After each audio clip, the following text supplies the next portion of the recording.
Dahil kung hindi na Nasa Concepcion 1, Marikina ako. Meron na naman akong na-discover na masarap na kainan. Dito lang po yan sa Rositaville Subdivision, Concepcion 1, Marikina City. Kusina sa Garahe by Chef Nino ang aking napuntahang masarap na kainan. Located lang ang Kusina sa Garahe by Chef Nino sa Lot 3, Block 2, Rositaville Subdivision, Barangay Concepcion 1, Marikina City. At halos katabi lang po nila ang Rositaville Subdivision Covered Court. Ang Kusina sa Garahe by Chef Nino ay open ng 8 AM until 11 PM Monday to Sunday. Kaya pala ito'y pinangalan na Kusina sa Garahe dahil literal sa garahe nakapwesto ng kanilang bahay. Napakalinis din ang kanilang pwesto at maganda ang ambience. Madami din pala sila ditong ino-offer na mga pagkain. Napaka-unique ng lagayan nila dito dahil sa bao nila inilagay. At halos lahat ng ginamit nila dito sa kanilang pwesto ay puro kawayan. Kaya mararamdaman mo din ang lamig sa kanilang pwesto. Madami din kayong pwedeng pagpilian ng mga pagkain sa Kusina sa Garahe. Ilalagay ko na lang po ang kanilang mga menu.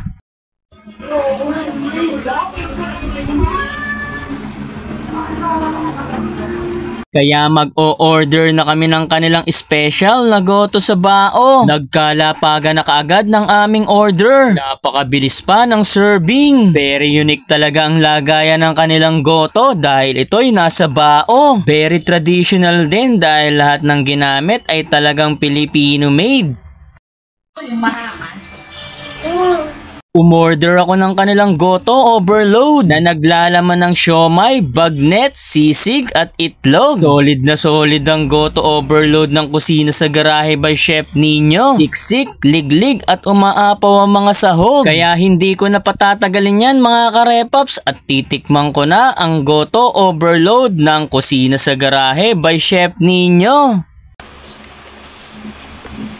Masarap ang goto overload ng Kusina sa Garahe by Chef Nino. 8 years na nilang nagseserve ng goto ay talagang perfect ng pagkakagawa. Meron din bagong branch ang Kusina sa Garahe by Chef Nino sa May Malanday, Marikina. Kaya mga karepaps, bisitahin nyo din ang kanilang bagong branch sa May Malanday, Marikina. Napakasasarap na mga pagkain dito sa Kusina sa Garahe by Chef Nino. Tikman nyo din ang kanilang special na halo-halo. Sinisigurado kong marerefresh kayo kapag natikman nyo ang kanilang halo-halo. Bagay na bagay talaga ang halo-halo, lalong-lalo na ngayon sa panahon ng tag-init. Kaya mga karepops, bumisita na din kayo dito sa Kusina sa Garahe by Chef Nino. Sinisigurado ko sa inyo na matitikman nyo ang masasarap na merienda. O paano, dito ko natatapusin ang food vlog ko. Pakipollow na din ako at pakilike and share ng aking video. Marami pong salamat. Ingat!